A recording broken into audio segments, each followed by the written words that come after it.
Hi, everyone, and welcome to Grant Writing 101. I know there are a lot of great breakouts going on right now, so I am so happy you chose to spend the next hour and 15 minutes with us learning all the ins and outs of grant writing. So as usual, we're going to start with our standard disclaimer. This presentation was produced under U.S. Department of Education contract number GS00F115CA with Synergy Enterprises, Inc.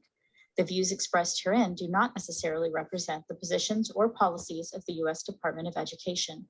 No official endorsement by the U.S. Department of Education of any product, commodity, service, or enterprise mentioned herein is intended or should be inferred. All right, now that you're disclaimed, we are joined today by Dr. Donna Savis-Burns, your OIE discretionary group lead, by Shala Ortega, the ARP Air and STEP program officer, and Angela Hernandez, your PD program officer. You're going to be hearing a bit more from all of them in just a bit, but we wanted to start out by getting a little bit of information from you. So if you look from where you're looking now on that lovely pathable screen, over to the side where the chat is, you'll also see there's a tab for polls. And you'll see there is a poll there that says, have you written a grant before? We're curious. It could be a big grant, small grant, doesn't matter. But have you ever written a grant before? It just gives us a good idea on who's in the room today. But while you're over there, there are two other polls. So I don't want you to have to keep flipping back and forth. So I'm going to go ahead and tell you those as well. The next one is asking, what's your biggest grant writing challenge? Now you'll notice that one's not multiple choice because we really want to know whatever it might be. So just type that in there. What's your biggest grant writing challenge? And if you're having any difficulty locating the polls, you're always welcome to just pop it in the chat too. And then our final question for you today, what are you hoping to learn in this session? When you looked on that agenda and you said, oh, Grant Writing 101, what drew you in? What were you hoping to get out of this session? Because if it isn't magically in our slides already, we have time to make it happen. So I'll give you just a little bit of time to go ahead and get that in. One multiple choice, but two you have to write a little bit for. Let me see some of the ones starting to come in here. Takes it a second to populate from when you hit enter.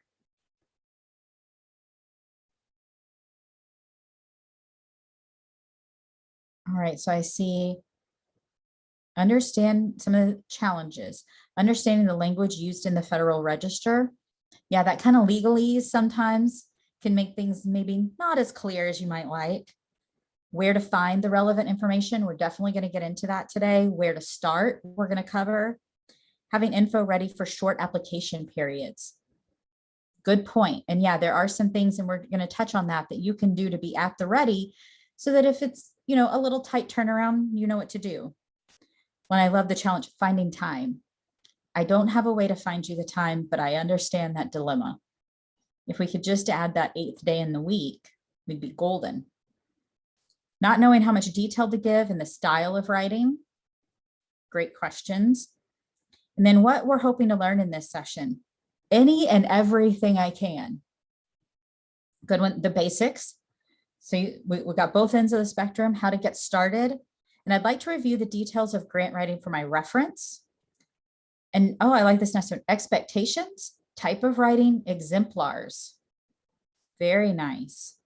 All right, so I'm gonna look now back at our have you written a grant before? Right now we're at 67%, or just went up 70% of us have written a grant before, 30% have not. So we've got a 70-30 split right now. All right, well, keep popping in those challenges, keep popping in what you're hoping to get out of the session, but we're gonna get going because we have a lot to share with you.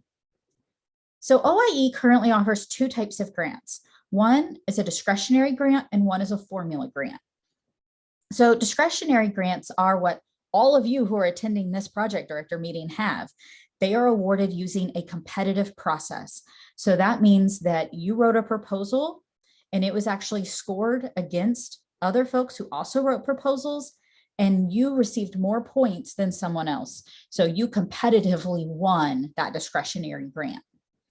Now, a formula grant is determined by Congress. It's a formula determined by Congress, and it doesn't have an application process as far as a competition. Now, there is an application process as far as paperwork you have to complete in order to receive the funds and in order to keep the funds, but there's no competitive proposal process. You get a certain amount just according to that formula. Now, I think most of us may have at least heard the word NIA or notice inviting applications, but what that is basically a grant announcement. Okay? It's a notice that goes out just saying, hey, we're having this grant competition. Would you like to apply? And giving you all the details, the deadlines, everything you need to know. That's your notice inviting applications, or NIA.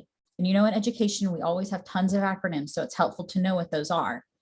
And it just alerts the public to that specific program competition. But what happens before we get to the NIA? There's actually quite a few things that happen before we get to the NIA. Often there's a tribal consultation. Now, that doesn't have to be done for every single NIA, but it is going to normally happen when there's any type of substantive policy issue. And it gives at least 30 days for public comment and at least one opportunity for even live comments, whether that be a virtual or in-person opportunity.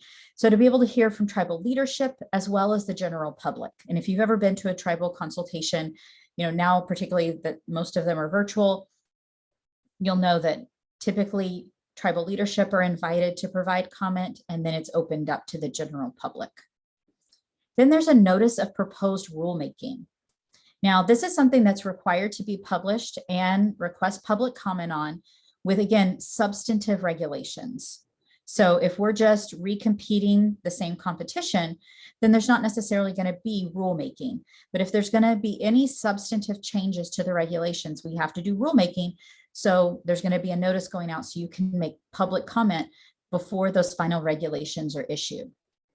Then there's a notice of proposed priority. We're required to publish and request public comment when proposing one or more final priorities, requirements, definitions, or selection criteria for a discretionary grant program.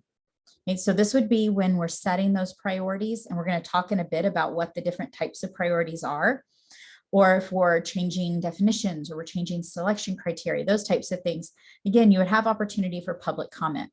And the public can provide comments on these programs in order to influence and shape how these programs will be finalized. And then the final step is notice of final priority. So after an at least 30-day comment period in which comments are received and reviewed, the department will develop those final priorities, which then go into that NIA. Now, where can you find all this? And that was actually one of the things you were wondering is, how do I even find out about all of these things? Well, you saw the chat, you saw the polls. The next tab is files. All of these that I'm about to talk about are over in files, the direct links, so that you can go ahead and have all of that at the ready. As well as under files, there's a PDF of this slide deck that also has these clickable links in it. So you have two different opportunities to be able to get these links. So the first is the U.S. Department of Education's grants page. All active grants are going to be listed there, so you can see all the different competitions that are going on and see which ones might be of interest or applicable to your program. There's also the Federal Register. That's where you're always going to be able to go and actually pull down that NIA.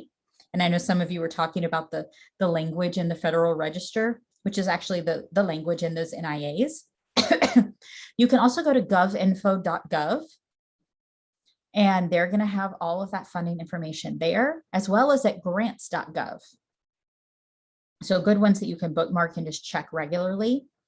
And then there's also on Ed's webpage a forecast of funding opportunities that actually will kind of let you know for about the next year, what does Ed anticipate competing out? What do they have on the books that they plan to do? Now, of course, that can change and be updated throughout, so you want to check back, but it's a good way to look ahead. Then there's grant programs by eligibility. That's really helpful too, because depending upon what type of entity you are or what you're trying to do, you can actually look at the different types of grant programs that are actually applicable to you. And then finally, OIE's website. So if in particular you're interested in OIE's grants, then you always want to be checking the OIE website, because that's where they're going to be posting when they have grant competitions come up, as well as make sure you're subscribed to our newsletter and that you get our emails. So, whether that's also the OIE listserv and the OITA listserv, the technical assistance one. So those are just a few ways that you can make sure that you're getting the information when these announcements come out. And with that, I'm going to turn it over to Charlotte Ortega. Thank you, Sarah. Hi, everyone. My name is Charlotte Ortega. And in this segment, I'll be covering application priorities, selection criteria, and some common definitions you may run into when applying for a grant competition. So let's start with application priorities. In this next few slides, I'm going to cover what we mean by priorities and the role these priorities play when we design a discretionary grant program. But before I get to that, there are a couple of things I want to mention and about the priorities, and that is especially absolute priority as we get to it, that it's required and it is the content focus of an application. Those are the two things you need to remember. It's also the way we communicate and identify issues or target populations that the Department of Education is interested in addressing as the main focus of a discretionary grant program. There are three types of priorities we're going to go over. Pardon me. Absolute, competitive preference, and invitational. Now, before I get to any of those, what I want to point out is that not all grant applications for funding consideration would include all three types of priorities that are listed here. You will see absolute priority or priorities depending on how many there are.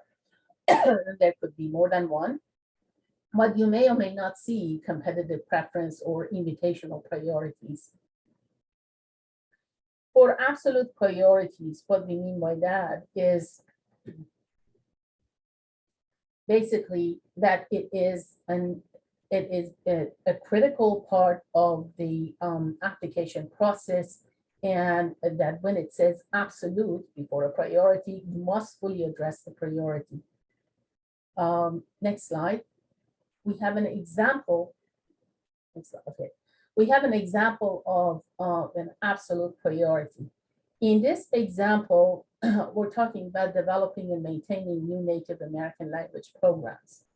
And as you can see, there are three components under it that talks about supporting Native American language education, and that the activities will take place in school, and that it won't change or replace a program of identical scope.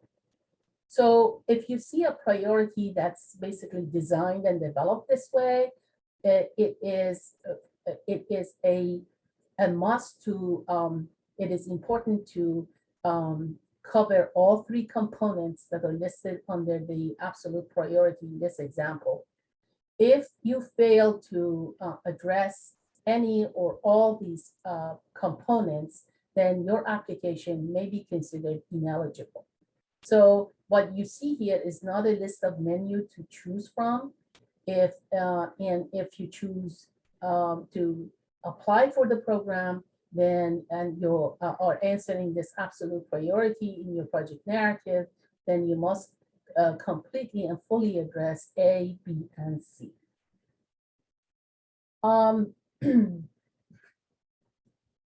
Competitive preference priority, I just want to touch base on that. And it is what it says. It gives preference to some applicants that may address a specific topic or a target population. And there are points attached to that. If the competitive preference priority is addressed, then what happens to the points is that the points that are added, they are usually added after the peer review process to the total score points that you receive through the peer review process. So if you are one of the lucky applicants whose application receives the full 100 points, which is the the maximum points you can receive after the peer review.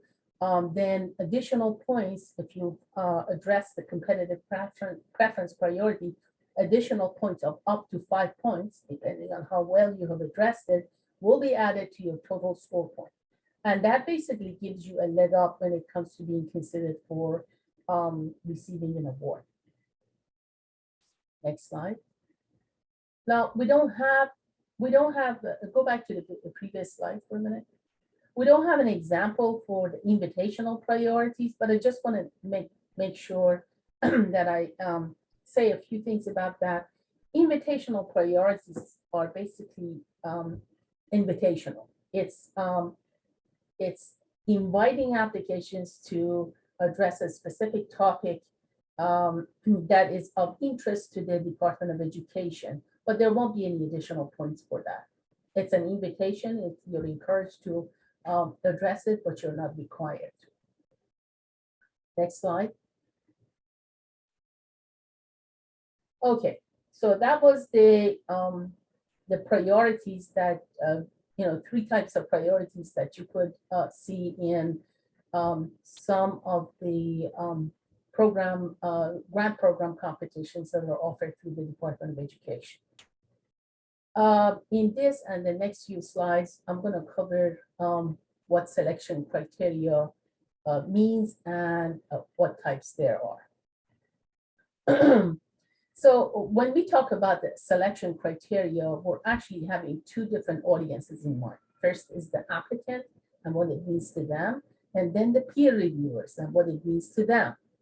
As far as the applicant is concerned, the selection criteria serves as basically a cornerstone to shape or design the project narrative or activities they propose to carry out in their proposed project. That's what it means to an applicant. To a peer reviewer or peer reviewers, and those are the people who are assigned to review applications, it means to use the criteria and the proposed project narrative to score and evaluate the quality of the application. So they're looking at the quality of your project narrative, how well you have relayed the information as far as the selection criteria is, and the connection you're making between the criteria you've addressed and activities that you are planning to carry out. Next slide. And so this and the next slide or 2 are going to give you examples of the type of selection criteria that you may run into when it comes to applying for a grant application from the department. You may not see all of them. You may see only 1 or 2, or depending on the nature of the activities. But these are some of the there are many more selection criteria out there than we can list here, but these are some of the examples. We're going to start with the project design. This is the basically the crux of what you need to focus on when it comes to developing your project narrative. It's important to pay very close attention to it. Usually it receives more points. It's assigned more points than, say, some other parts of the application when it comes to selection criteria. So it's very important to develop your project narrative that fully addresses the project design. And the project design is about how well the proposed project is developed, basically.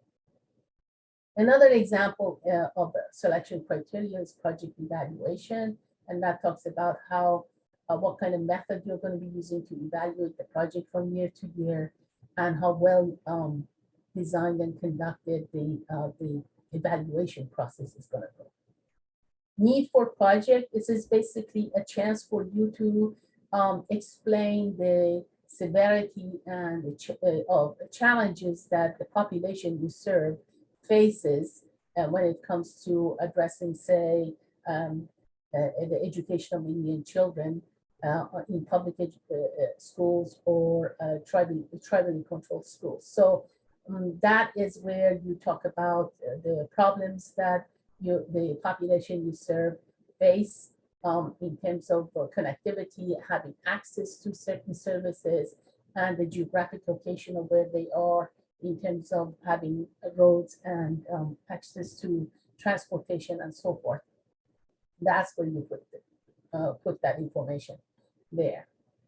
Another one is significance, and that's basically what it says, what it means, what it says. It's the importance of the problem or issues that are being addressed. Next slide. And here, more selection criteria you may run into. Management plan is basically about the management structure that's in place in the entity or the organization that on behalf of whom you're applying. And it often includes some sort of explaining the management structure, roles and responsibilities of various departments, and whether there's an organizational chart or not, how the whole thing is organized. Project services, again, is about providing narrative on the kind of quality of services that are provided through the entity for whom you're applying. Quality of project personnel, again, what type of, what level of experience and expertise do the staff you are planning to put on the project bring to the project with them. Adequacy of resources, again, what type of resources are there that your entity can offer if you are to receive an award, if you're successful in receiving an award. Next slide. So, those were basically the type of selection criteria that you could run into. And just keep in mind that what I went through is just a few of what's out there, and you may or may not see all of them in the grant application for funding consideration, but it's typically you see at least a few of them. And in this section, I'm going to go over some of the common definitions that you may run into when it comes to grant applications, at least as far as the Office of Indian Education is concerned. One is the definition for an applicant. What's an applicant? And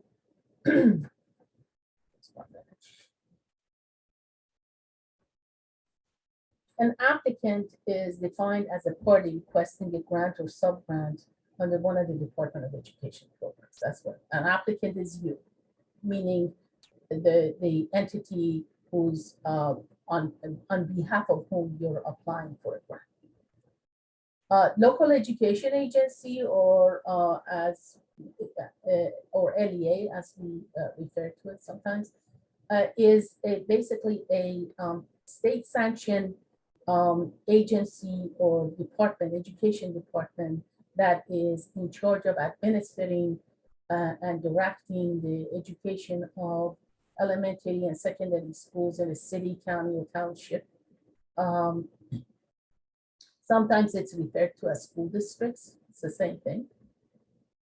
State education agency is a state-sanctioned and agency, and typically each state has a state education agency, and that's primarily responsible for the supervision and public elementary schools and secondary schools of students who go to public schools.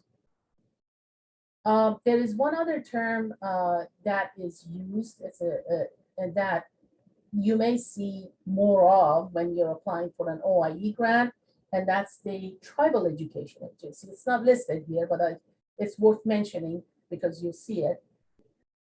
And the Tribal Education Agency, or TEA, refers to a department, an agency that's set up within a tribally controlled, federally controlled tribe to oversee the responsibility for the education, elementary and secondary education of Indian children who are served by the tribe. Next slide. One other term that you may run into if you apply for an Office of Indian Education grant program is TCU, or Tribal College or University.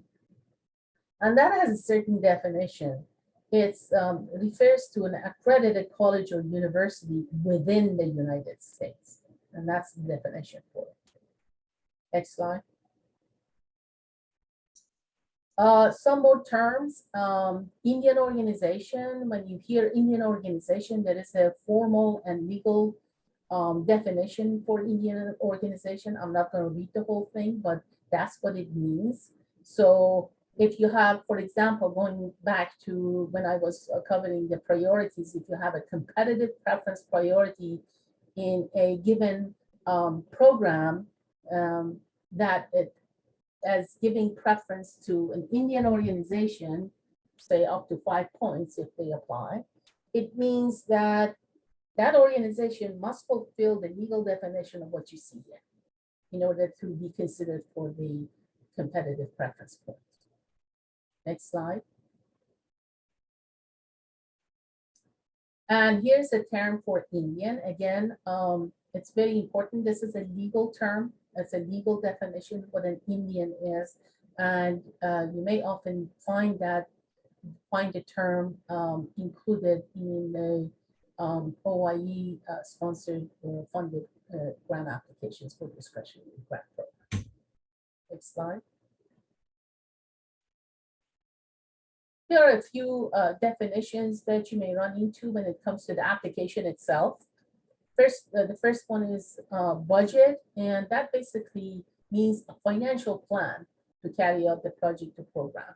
That's what it is, a financial plan, and all applications have one.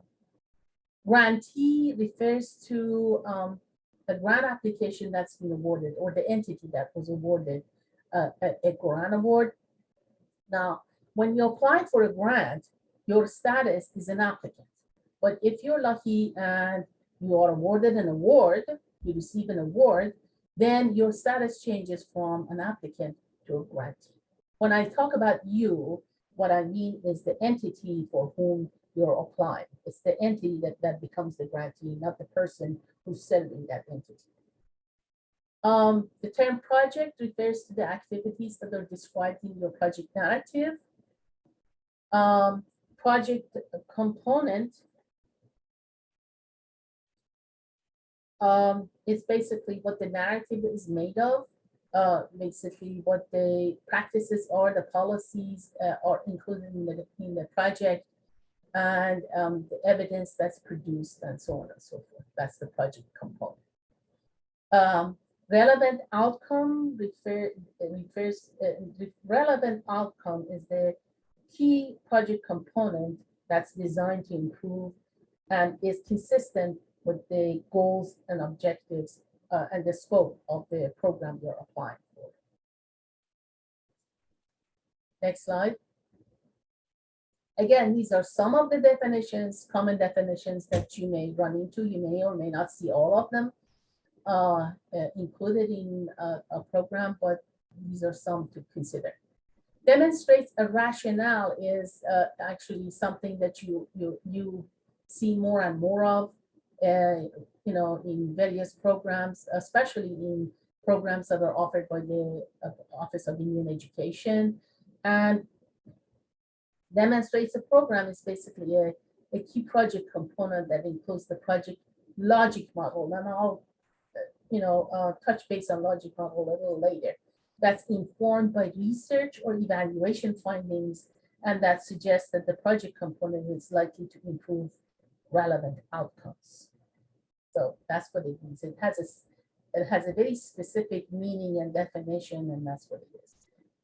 Logic model is basically a roadmap that you use to demonstrate a rationale using your selection criteria and basically making linkage to the application absolute priorities, any competitive preference priorities. It's very important to make linkage between and among those various components when it comes to applying for a grant. And the logic model, the roadmap, or the framework is what you would want to use in order to create that interconnectedness, that interrelationship. Now, I'm not getting too heavily into the logic model and the demonstrates the rationale and the interconnectedness between the priorities and the selection criteria. But if you're interested to know more about that, I just want to share this with you that we did a program last year, a new program that and had webinars delving much deeper into these areas. And if you're interested, you can let our contractor know, and they'll send you the link to the webinars and the PowerPoints that we had from last year. Next slide.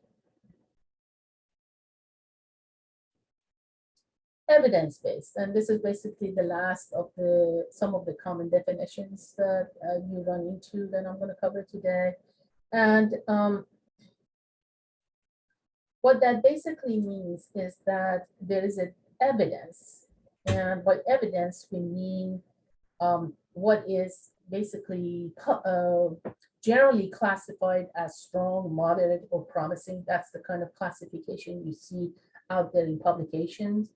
From at least one well-designed and well-implemented experimental study with statistical control for selection bias. So when you see the term evidence-based in a grant application, that's what it means. That's where you have to go in order to produce the evidence-based, basically narrative that you're including in your project narrative. Again, we did develop more, I would say, information about any and all these pieces that we're covering today. You're more than welcome to access what we have available publicly. We have links to various webinars and trainings that we did last year and are doing this year. So it doesn't end here. You can have access to more information. This is just a bird's eye view of some of these terms and what you may see when you apply for a grant. That's basically all I have to cover.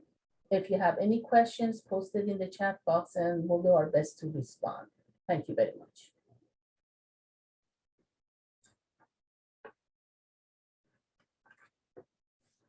Thank you, Shala.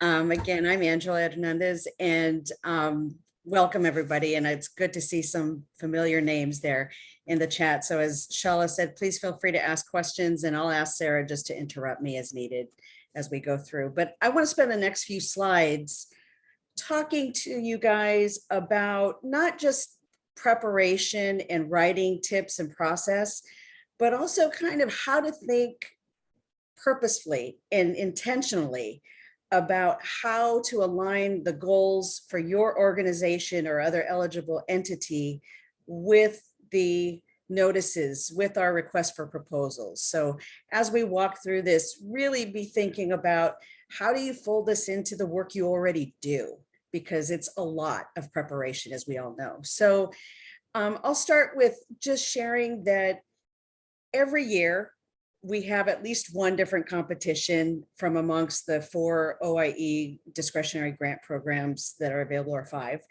and depending on the year.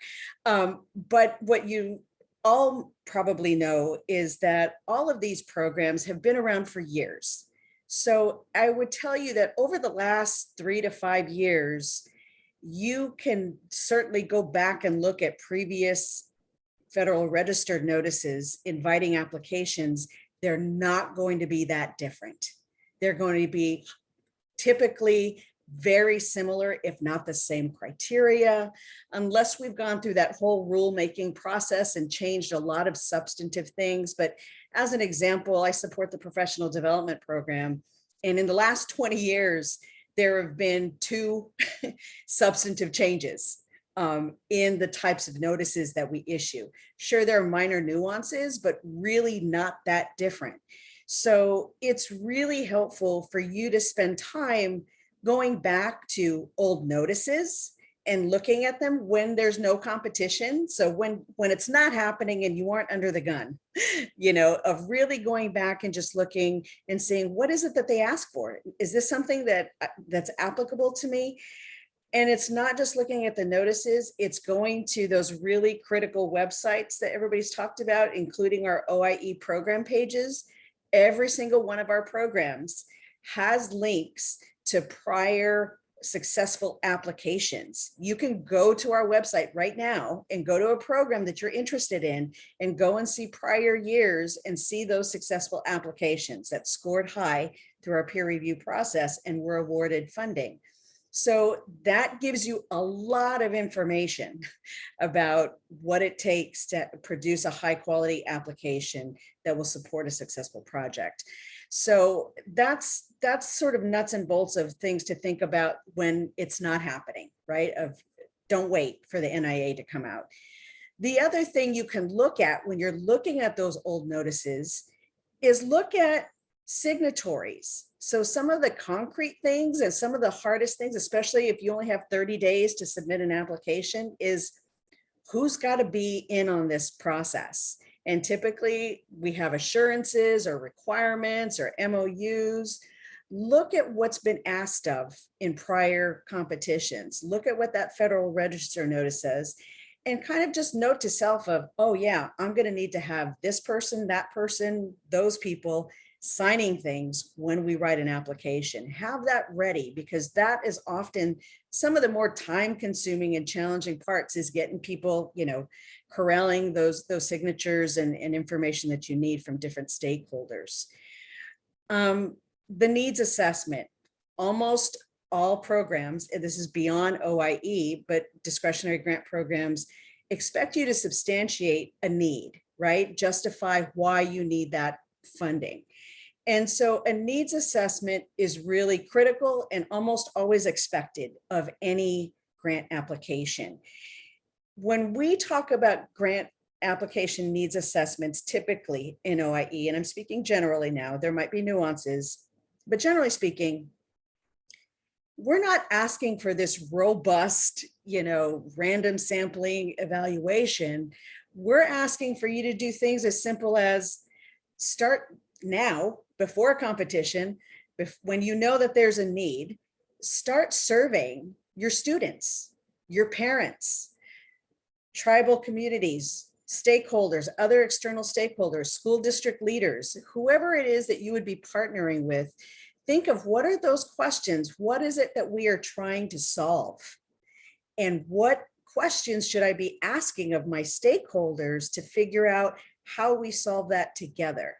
So thinking about simple surveys, thinking about, again, when there are good things already out there, there's no need to reinvent the wheel. If your state or your tribe or your region has a great report that's out, that's already established the need, they've done an analysis, they've said, hey, this whole region is really short of teachers in this particular area. If they've already done that homework for you, adapt that, cite that, reference that. So when you come across new reports, new data, new analysis, new information, still those good ideas. Those are the types of ways to establish the needs for your project. Next slide. So I talked about reviewing previous grant awards. Stakeholder. I can't say that enough. Nobody can complete an application alone. Or technically you can, but you shouldn't. You should have friends, partners, people in the community that you're working with to convene, I'm saying planning committee, but it doesn't need to be super formal. It might be a group that you meet with already for different reasons. It's always important to have that finance staff at the table.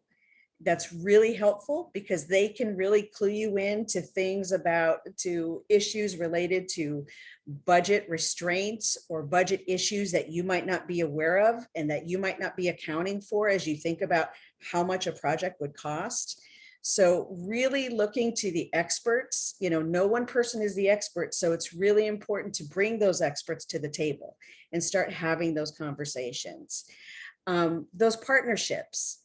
Many of our programs, especially in recent years, require MOUs and MOUs that are not, the sort of very broad MOUs that might have been established across tribes, school districts, or even the state that might be, anywhere from 2 to 6 years old. Typically, our MOUs are asking you to have agreements specific to the scope of the project that you're proposing.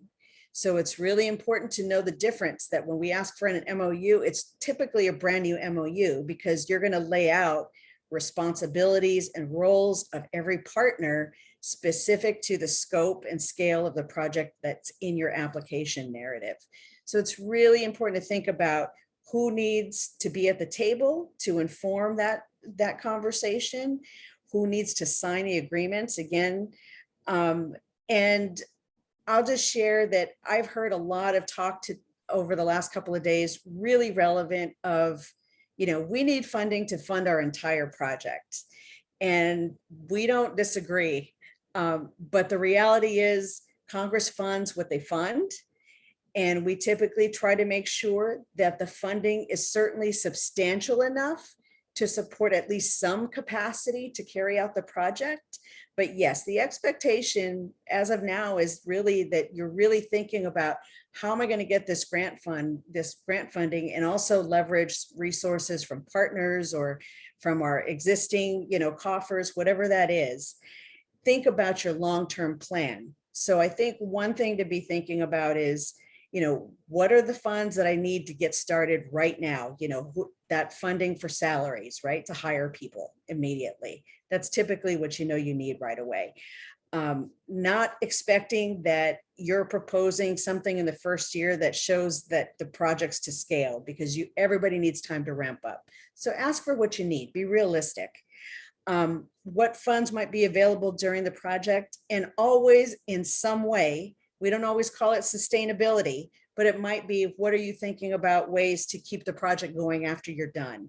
There's a lot of criteria around that really prompt you to be thinking about how are you going to make sure this continues after the funding is over. So you should be thinking about that before you even get this funding. So that's a really important point. Next slide. So once you're in it and the notice does come out, and we say you've got 15 days, well, you don't have 15, but it feels like 15. I get that. It's really important that you're thinking about what are the goals that we already have? What's already here? What already exists? What do we know we want to do? And really working from that, because you have such limited time. We say you have a burden of about 40 hours. That doesn't include the 3 hours you might have to drive to a location probably to go get a signature, right? I mean, there are a lot of extenuating circumstances depending on where you are and who your partners are. Read that application package. It is great bedside material to fall asleep to, but keep reading it because you will find something new every time. The pre-application workshops that we typically hold those workshops. And it's great if you're live because you can ask real-time questions as you're looking at the package alongside. But if you can't make it, those are typically recorded and posted on our program web pages. And of course, you should be calling the program contact. So you always see a point of contact in the notice inviting applications. Ask questions, don't hold back. That's the person who you should be asking the questions of. Here's some things that those program contacts can tell you. They can tell you who is eligible and talk you through that eligibility, all those definitions that Shala started sharing for you, and what factors would make an application ineligible. They can tell you what is not permitted And they can typically tell you what a specific term or item means. If we don't tell you, it's because there's no prescribed definition from the law or from regulations, which means we're not going to tell you that. You get to define what that is, those terms are. What we cannot tell you is that your project plan is a great idea or high quality, even if maybe in my head I think it is, because frankly, it wouldn't matter if I did tell you, because peer reviewers, independent reviewers, not department staff, score these applications. We have no say in who gets selected. We cannot give you prescriptive guidance for how to answer a selection criteria. That's your job. So it's about you responding to those selection criteria that Shala walked through. And it's also, what we're not going to be able to tell you is your project likely to be funded again. Again, peer reviewers score that. We're not going to be able to tell you those answers. Next slide, please. Writing your proposal. The formatting guidelines that we give at the department are part of a whole section of the NIA that often when you see a notice inviting applications, you don't actually see the set of actual formatting instructions because they give you a link in the notice inviting applications to something we call common instructions. And those common instructions are literally that, instructions that are uniform across any department discretionary grant competition. And they tell you all the wonderful things about margins and, line spaces, et cetera. And they're recommended. So a big frequently asked question we get is, will my application be rejected if I don't follow those formatting guidelines or I answer the selection criteria out of order? So the real answer is no, you will not be, unless it explicitly says in the notice that it will be disqualified. It's just that, it's a recommendation, not a requirement. And so no, you would not have your application rendered ineligible unless we explicitly say it would be for, narrow margins. However, I just said that peer reviewers, who are people just like you and me, they have to read your entire application, typically along with 8 to 15 other applications in a very compressed time schedule that we give them in order to be able to award funding to successful applicants. So if you submit an application with really small print, single space, hard to read graphics, just know and stop and think, would I want to sit there and read and write comments about this? And what might those comments be if it was really difficult to read and follow? Again, those criteria that Shala shared right now, they really were presented to you today in an order that's often typical in how they appear in the notice inviting applications. So writing against those selection criteria, meaning responding to those items, are really critical to do in that order. Is it required? Absolutely not. Do you want to do it backwards, mix them up, make it interesting? Sure, go for it. Again, peer reviewers are people too. And they will, again, they're regular people and they're on a tight time schedule. So not having that in the order that they typically have a corresponding form to write and score against, that might make for some frustrated readers. So think about that and make it as streamlined as possible so that it follows the order of the guidance in the application package. If you deviate, just know you're making it harder for them to have to read through. I think the other thing is to think about, we often ask for attachments. And so again, trying to keep the attachments well cited, well referenced can be very helpful. So if you're cross-referencing, taking the time to cross-reference in a narrative, if you have a table or a report that's relevant that you put in the attachments, label them clearly. That makes it a lot easier to follow when people are reading. Even better, pay careful attention to the language that you're using. Be clear, be specific, and I'll just make fun of ourselves. Don't be like the Federal Register. right? Don't be difficult and complex. Make it simple. Be very clear about the kind of which criteria you're responding to, which requirement, which absolute priority. And when we go through these application workshops, we're always sharing with you where we think and recommend that you put things. And just a little side note, the same guidance that we walk through in an application workshop virtual event, or even if it happens to be in person like it used to be more, that's the exact same guidance we are giving to peer reviewers. They get exactly what you get about what we're reading through and the order in which we suggest people address them.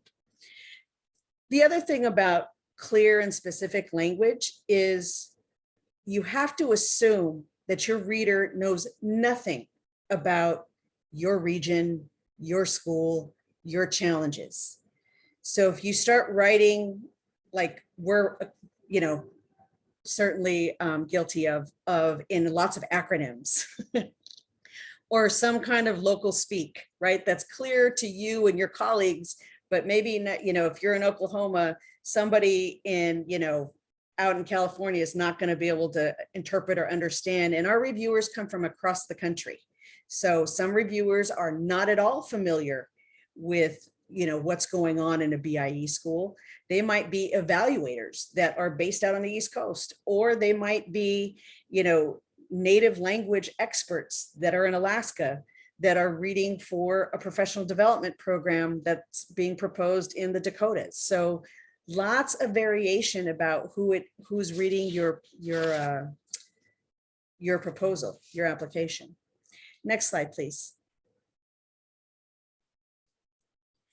So again, don't do things when we're talking about funding and budget and costs. Again, I really first strongly recommend that before you try to figure it out, I'm not a budget expert, and I don't rely on myself to get that information. I go to the experts who are budget experts and ask them for guidance. And that's what you should do. Nobody expects you to be the expert, but we do expect you to leverage the expertise of your colleagues in that finance office. And so be talking with them about what are things I might not have thought about that we need to really consider to incorporate into our budget. So they know what the uniform guidance or the guidelines that really govern federal budgeting and allowability are. But there are some basics. So, if you spend a whole 20 pages writing about the need for a STEM after school program, and then we see a budget narrative that asks for 75 fifth grade reading books, we're going to question, right? Alignment. So it's really about make sure that your costing is really specific, in that when I look at that budget narrative, I know exactly where that's coming from without even having to read the justification, because I saw that issue or that topic or that item being talked about in the narrative. That alignment is really, really critical. Do provide a rationale for why you're asking for something. You ask for $20,000 in contractor costs because they're designing a native language curriculum, or corresponding assessment and conducting initial data collection. But you can't just write contractor services and expect us to guess, right? And I say us because when it comes to the budget, well, the budget might be something that peer reviewers look at in terms of assessing and scoring and evaluating the quality of, for example, your management plan or your approach, your finance approach. What we do at the department as staff is really look to that budget narrative to determine the actual funding amount, right? So where there's no rationale, no justification, we're probably going to reduce or cut because it's not clear that the cost you're proposing is aligned to your narrative. So that is something that we, the department staff, look at. Do think about the level of effort it takes to carry out a program. I really, really try to drive home to my grantees, anything less than a 1.0 full-time project director, it really behooves you to really think about how much more efficient and effective you can be if you have only a half-time director, but you have a coordinator and other program staff that can support you, that's what these funds can really go a long way to support in your capacity building efforts, is really identifying over the long haul, the entire project period, not just the project director, but people who are going to help make the project happen. So don't assume, a 0.2 FTE of a project director is going to do it. Typically it doesn't. And we see a lot of directors struggle. And I'll let my colleagues speak to that more if they want to on that issue, but that is an issue. So really be generous with that proposal around staffing. There's a lot of places where you're talking about the budget. Sometimes it's in the narrative, but it's also, or I'm sorry, in the project narrative, but we ask you to do a budget narrative, and then we ask you for that budget form that we call the Ed 524 form. And it's the budget form, it's the actual quantities, right? It's the actual numerical listing by federal budget category. So you could be listing costs in up to 3 places. So if we see salary listed at 3 different rates in a budget narrative versus the budget in the 524 versus maybe what you mentioned in the project narrative, we might default to the lowest. So try to be consistent in how you're met and how you're talking about budget and funding in dollar amounts. Try to double check and have somebody look across all of those different sections of your of your application to make sure that they always say the same thing and they're consistent. Proofread, yes. Get your good friend who owes you and make sure that they have not seen anything around this application, and then have them read through it and have them help you sort of proofread and identify those big issues that maybe or inaccuracies or inconsistencies to help you get that squared away. Next slide, please. Submitting your proposal. So yes, do not wait to the last minute. And I have to tell you, yes, I have run into many people over the years. I can use more than 2 of my toes to talk about the people who submit less than a minute after the deadline. It's automated, and yes, the deadline is the deadline. There are no do-overs. In the very unlikely case that something breaks down in the electronic submission system called grants.gov, that might be a challenge. But other than that, typically, again, it's late. If it's late, it's late, and it will not be read. Be aware of the time difference. Our common instructions that I mentioned earlier, they say that the deadline, whatever the date is, the time is always 11:59 p.m. Eastern time, so Washington, D.C. time, not 11:59 in Anchorage. So be sure that you're paying attention to those times. Make certain that all the required forms and signatures are included. Triple check even after you submit, and make sure that you have them in the formats allowed. Again, our common instructions: Word docs or PDF. PDF is always preferred. It makes it a lot easier on the internal side, but at minimum, Word doc or PDF. And there's a lot of guidance there about how to make sure you're doing that correctly in grants.gov. Common mistakes, next slide. I've talked about a little bit about these pieces. Now, are they a make or break? Not always, but I think one of the bigger items here that's not listed is also forgetting to include the attachments or forgetting a whole section in the application package. So that proofread is also really important, just to make sure you didn't miss a big section that you took a lot of time to complete and that you didn't actually include in the application. That has happened many times as well. Next slide. Again, yep, you always check that notice inviting applications and what's on the Federal Register notice. We have it in lots of places, but that is the place with the official deadline. Next slide. Am I an eligible applicant? again, you might read that, and we've had some really useful questions. A lot of times it comes from people, entities that are Indian organizations that have questions about their eligibility. So unique situations or entities. And if you have questions, again, call the program contact. They can give you guidance and make sure that you know exactly sort of where you stand in terms of eligibility. Next slide. Can you sign the required forms? So authorizing representatives are typically the officials who can sign on behalf of a contract, key agreement. And basically that's the person in your organization or entity that, you know, can sign off on a contract, right? Can hire people, etc. So it's usually that individual, but you should be checking with your finance or grants office for that verification. And next slide. Can I send some of the package after the deadline date? Lovely, but no, you can't.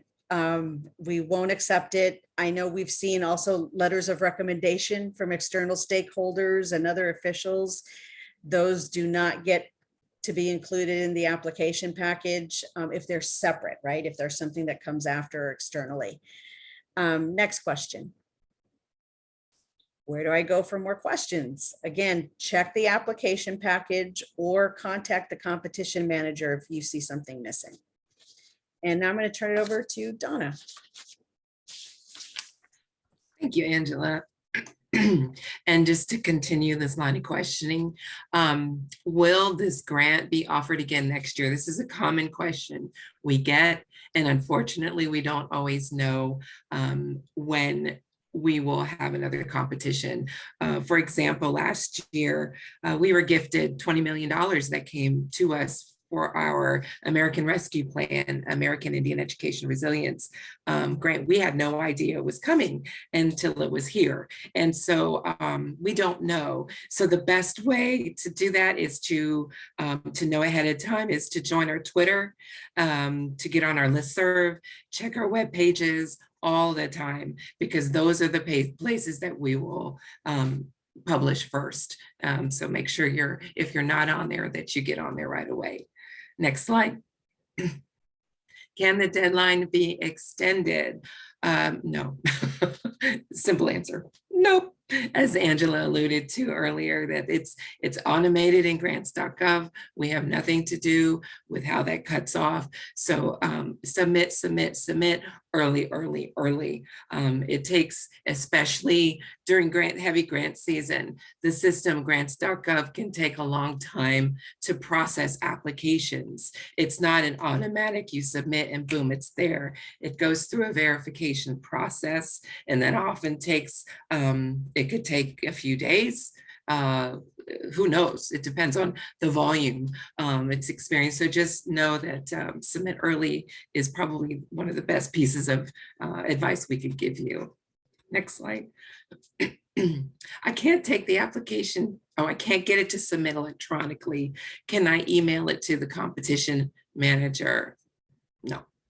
Everything has to go through grants.gov. That's just the rule. So no, you cannot. If there's problems, that's again, if you submit early, you can talk to grants.gov or somebody to help figure out why you're having those issues, whether it's a formatting problem, who knows, but the competition manager can't help you with any of that technical stuff. And they certainly can't accept any kind of email of your application, unfortunately. Next slide. Next slide, sorry. What happens next after I submit my proposal? Well, my colleagues and I have actually it is pretty fun job of screening for eligibility. We take all of the proposals that come in, and we have our list of selection criteria that Shala discussed earlier, and we compare to see if they met those required documents, if it addressed it, if everything's there where it should be. And then after we have gathered and made sure all the entities are approved entities or qualified or eligible entities and so forth, we move it and prep them for the peer review. and then it goes for evaluation, and then they score it in rank order, and then we fund down our, what we call our slate, we fund down the money. Next slide. Questions. Yay. Okay, we have about 10 minutes left, and welcome any questions. You can put it in the chat, and Sarah will, I'm sure, let us know. Yeah, so right now we don't have any questions other than folks were asking where in the world they could get these slides. So we did put it in the chat, but just in case you're not all caught up on the chat, we've done the chat and the polls. The next slide, the little tab there says files, and that's where you'll see it. Actually, it'll say Grants 101 PowerPoint, and it's a PDF of all these slides with clickable links. So you can download that, print it, save it on your computer, whatever you would like. And I'm looking just to see, you're able to pop any questions you might have into that chat, and we will answer them to the best of our ability. Sarah, while we're waiting, I'm also going to mention something else. And Donna, I think, inshallah, you'll agree. Another great way to learn about what makes a great grant application is to be a peer reviewer. So if there's a particular year or you're not ready to apply for a grant, and you know nobody, your organization is not applying for a grant in a particular grant program, every year we solicit publicly through our list, and Sarah can tell you all the different ways we post it. We look for peer reviewers. It's really critical when we talk about peer reviewers really being your peers. So really being people versed in Native American student education, services, needs, evaluation. So different areas of expertise, but certainly you guys are the experts. So really wanting to have more of you serve in that role. And it's great experience. We know a lot of folks who have done that, and they feel like that's really helped them with their own grant writing efforts. So And you get paid. And you can earn money. This is Shala. I just wanted to mention something that's, I think it's worth mentioning when it comes to applying for a new grant competition, or maybe a grant competition that's been run several times in the past. If it's your first time going for that competition, for that program, it's worthwhile to look into who were the successful applicants who received an award in previous years, and if they may be in your area where you are in your state, and if so, you may want to contact them, ask them, do a little interview, and see if they can share a copy of their successful application with you, and that would help you. That can help you in actually designing what suits your your specific areas of need. One thing I have to actually make sure that you are aware of is that do not copy what they write, because we do, if they are successful applicants, we have the grant application, and we can remember actually what was written. So you don't want to copy their application, but it's a good source to tap into to see how it was written, and how you can make yours successful. And a lot of those grant proposals, those successful awarded ones, are also available on the OIU website. So you can even just go there and pull them down and review them. And I'm thinking we must have just answered everything within the session. I'm not seeing any questions just yet, but Sonia did pop a great reminder over into our chat that if everyone would just take a moment and remember to also complete that feedback poll. That's that super easy, just 5-star rating. 1, if you're like, oh, why did I come here? 5, if this was amazing. It takes 2 seconds under the polls tab before you head to your next breakout. And we don't have any questions just yet, but if you think of a question later, remember you can always reach out to your program officer, or you can reach out to us at the OIETA team, and we can help direct you to the right person for that question. So even if it pops up tomorrow, there's still a way to get that answer. All right, well, it looks like we're all set with no questions. So we'll let everyone have an extra couple of minutes to stretch your legs, maybe take a little sunshine in before the next breakout. And we will see you at, it's 3:45 Eastern, so that's 2:45 Central, 1:45 Mountain, 12:45 Pacific, and 11:45 Alaskan for your next breakout. Thanks, everyone. Thank you, everyone. Thank you.